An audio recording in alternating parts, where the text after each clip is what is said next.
Hello, Jack Munch here, and this is my director's commentary for the Thypoch Simera 35mm film. I've got my coffee here, so let's begin. So with this opening title sequence, I needed a way of getting all the information about the lens across in a short space of time whilst completely ripping off the opening sequence from the movie 7.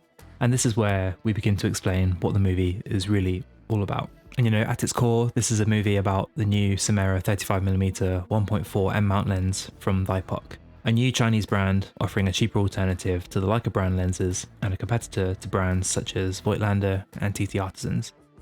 You know, some of the basics with this lens, which I'll go into in more detail as the movie progresses.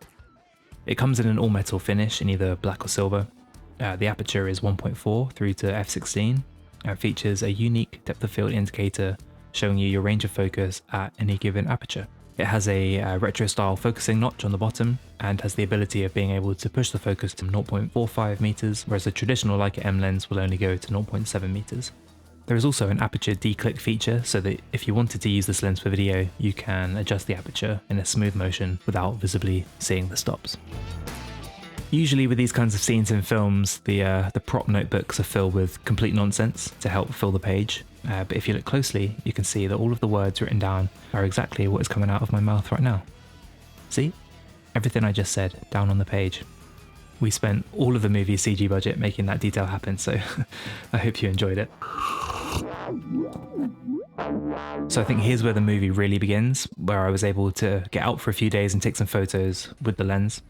This entire sequence was shot with a red Komodo with the Helios 58mm, a Canon FD 35-105 macro, and if I can remember, it was a Canon FD 28mm.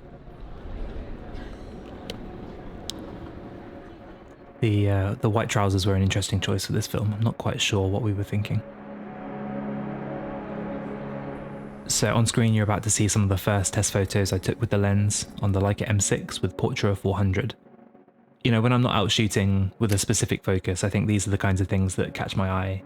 But from the photos I did take, I can tell you that comparing it to the Voigtlander 35mm Nocton 1.4 that I have used in the past, that I much prefer this Simera lens. The Voigtlander lens had quite a bit of vignetting and ghosting when wide open, none of which is visible in the images I took on the Simera. So here's another look at some of the lens details, like the declick aperture. That tab takes quite a bit of force to change. It's not as easy as it should be when operating one-handed.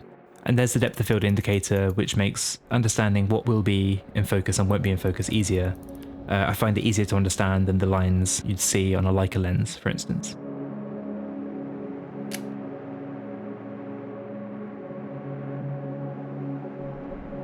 I did enjoy taking photos in this location. The light was casting the perfect shadow on the marble wall, and I wanted to try and play around with the layers of the people crossing in front of the frame, but it didn't quite work out how I wanted. But there was a lot of light bouncing around, and the reflections from the tiles made for some interesting frames. I think one of my main gripes with this lens is that the focus tab locks at infinity, and you have to push a button to be able to adjust it again, which can be annoying when you're trying to focus on something that is close to that notch. Or if you're trying to focus on something quickly and it gets stuck. I found myself getting frustrated with that.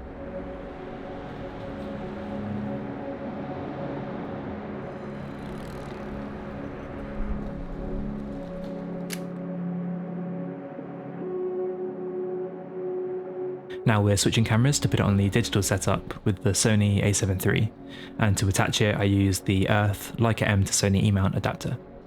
So now we're on to the bridge scene, which we only had 15 minutes to shoot an entire day's worth of the movie here, and we had a dance number planned, but we had to cut that completely, which was a shame because, you know, I've been working on it for 3 weeks.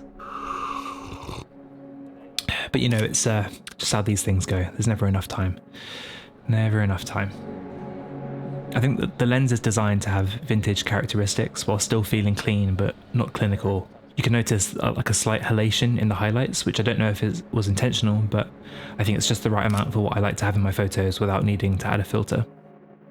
So here's where I demonstrate the close focus capabilities I mentioned earlier.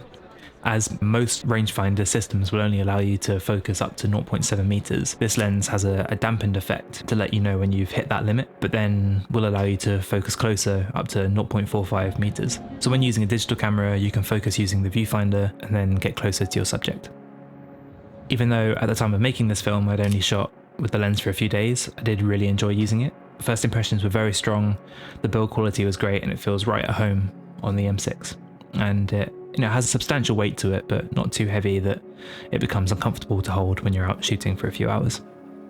But I'm very happy with how the images look from this lens, so much so that after I got all the film back and I realised I preferred it much more to the Voigtlander, I ended up selling my Voigtlander, and now this is my main 35mm lens for the M6.